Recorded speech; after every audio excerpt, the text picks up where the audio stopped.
ایک صاحب جو تھے نا, وہ ان کی بیگم اسکول ٹیچر تھیں, وہ اپنی بیگم کو چھوڑنے کے لیے جاتے اور اترتے, خود ڈرائیونگ کرتے, اترتے, بیگم کا دروازہ کھولتے نا, باہر اترتے اور بیگم کا دروازہ کھولتے, بیگم نکل کے چلی جاتی. وہاں اسکول کی جو فیمیل ٹیچر تھیں انہوں نے دیکھا یار اپنی بیوی کو اتنی رسپیکٹ دے رہا ہے, آئے گا باہر سے خود دروازہ کھولے گا, پھر بیگم صاحبہ اتریں گی, بیگم نہیں دروازہ کھول رہی, یہ کھولے گا. رشتے آنا شروع, ایک اور شادی ہو گئی. پھر کیا ہوا, جب آتے پھر دروازہ کھولتے, بیگم اترتی, خواتین کہتی بڑا اپنی بیوی کے ساتھ بڑا اچھا سلوک کر رہا ہے, ایک اور شادی ہو گئی. اس طرح محترم کی 4 شادیاں ہو گئی. بعد میں پتہ چلا کم وقت اندر سے دروازہ خراب ہے, لاک خراب ہے, کھلتا ہی نہیں ہے, اتنا اچھا ہے نہیں. تو میرے بھائی آپ کے اخلاق کا سب سے زیادہ مستحق کون ہے؟ آپ کے گھر والے. اور ایک اور بات, تو کوشش کرو گے کہ نہیں کرو گے؟ اچھا جو غصے کے تیز ہیں نا, ہر وقت گھر میں بدتمیزی سے بات کرتے ہیں, اپنا علاج کریں.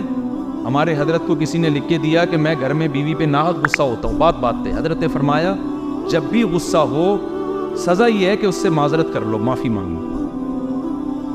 اب وہ تھے, ان کا دماغ بہت ہائی, انہوں نے کہا یار میں غصہ ہو گیا, معافی مانگتے بھی ان کو بہت غصہ آتا تھا اور زیادہ.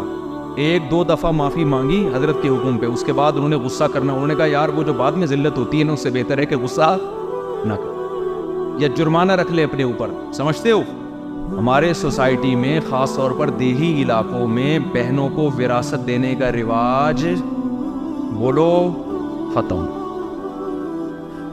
قرآن میں اللہ نے وراثت کے احکام کو بہت تفصیل سے بیان کیا. دیکھو چوریوں کی 2 قسمیں ہیں. بعض چور ایسے ہوتے ہیں چوری بھی کم لیکن ذلت بہت زیادہ. کوئی آدمی مسجد سے چپل چوراتا ہوا چوری کر کے پکڑا جائے, کتنا ذلیل ہو جاتا ہے نا سوسائٹی میں. حالانکہ چوری کیا ہے, چپل ہے, اور کی بھی اجنبی لوگوں کی ہے.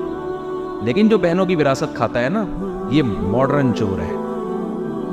چوری بھی کروڑوں روپے کی اور کی بھی بہن کی, رشتوں کی, لیکن اس کی عزت پہ کوئی فرق نہیں آتا. قیامت میں اللہ اس چپل چوری کرنے والے کو تو شاید چھوڑ دے, اس کو نہیں چھوڑے گا. اب ایسا نہ ہو کہ چپلیں چوری کرنا شروع کر دیں کہ چپل چوری کرنے والے کو اللہ چھوڑ دے گا. چپل چوری کرنا بڑا جرم ہے یا بہن کی وراثت کھانا؟ قرآن میں اللہ نے صاف طور پہ کہا لا یحل لکم ان ترثوا النساء کرہا, اے ایمان والو تمہارے لیے حلال نہیں ہے کہ عورت کا مال زبردستی کھا جاؤ, حلال نہیں ہے. تو بہت بڑا جرم ہے. باپ کے دنیا سے جانے کے بعد جتنا جتنا بہنوں کا حصہ بنتا ہے خود لے جا کے ان کی جھولی میں ڈال دیا کرو.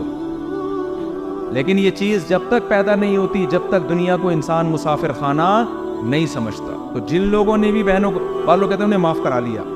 بھائی بہن غیرت کی وجہ سے معاف کر دیتی ہے, اس کو پتہ ہے کہ میں بھائیوں کے سامنے کھڑی ہوں گی, مشہور ہو جاؤں گی کہ لالچی ہے یہ. بعض کیا کر رہے ہوتے ہیں کہ عید بقرعید پہ جوڑے بنا کے دے رہے ہوتے ہیں بہن کو کہ بھئی ہم ہیں, جب تک ہم ہیں نا تو ہم تمہارے ذمہ دار ہیں. او بھائی تم مت ذمہ داری اٹھا, اس کے وراثت اس کو دے. سمجھتے ہو کہ نہیں سمجھتے؟ جن لوگوں نے بھی وراثت تقسیم نہیں کی ہے, آج سے عزم کریں بہنوں کا جتنا حصہ بنتا ہے جا کے کیا کریں گے, قبضے میں. ایک صاحب میرے پاس آئے, انہوں نے مجھے کہا کہ میری بہن نے اپنا حصہ معاف کر دیا ہے. میں نے کہا میرے بھائی اس زمانے میں کوئی دل سے معاف نہیں کرتا, پیسہ ایسی چیز ہے, ایسا کرو جتنا اماؤنٹ بنتا ہے نا اس کو جا کے پکڑاؤ, اس کی جھولی میں ڈال دو, اور ایک دن اس کے پاس رکھو, اگلے دن کہو کہ معاف کر کے مجھے دے دو یہ واپس. اگر وہ دے دیتی ہے تو اس کا مطلب دل سے دیا ہے. اللہ کا خوف تھا اس آدمی کے دل سے. قرآن پتہ ہے کیا کہتا ہے, یہ آگ کے انگارے ہیں جو آپ کھا رہے ہو. تو آپ نے کیا, اس نے کیا کیا, جا کے بہن کا جتنا حصہ تھا دے دیا اس کو. اگلے دن گیا کہ تم نے تو معاف کر دیا تھا, واپس دے دو. اس نے واپس نہیں دیا. اس نے کہا نہیں یہ میرے ہیں. دل سے نہیں معافی ہوتی. تو بہنوں کا حصہ بھی, اور جو نابالغ بہن بھائی ہے ان کا بھی بعض دفعہ بڑا بھائی چھوٹے بھائیوں کی وراثت ہڑپ کر جاتا ہے, سارے کاروبار پہ قبضہ کر لیتا ہے. چھوٹے بچے کو پتہ نہیں ہوتا. یہ سب آگ کے انگارے ہیں. قرآن کہتے ہیں جو چھوٹے بھائی یا چھوٹی بہن کا حصہ کھائے گا یاکلون فی بطونہم نارا, سورہ نساء کی آیتیں, وہ اپنے پیٹ میں آگ کے انگارے ڈال رہا ہے. آپ تو اس وراثت سے بکرے پھوڑ رہے ہو. اللہ کی نظر میں وہ کوئلے جلے ہوئے جو آپ اپنے پیٹ میں جمع کر رہے ہو. عزم کرتے ہو کہ نہیں کرتے کہ وراثت دیں گے؟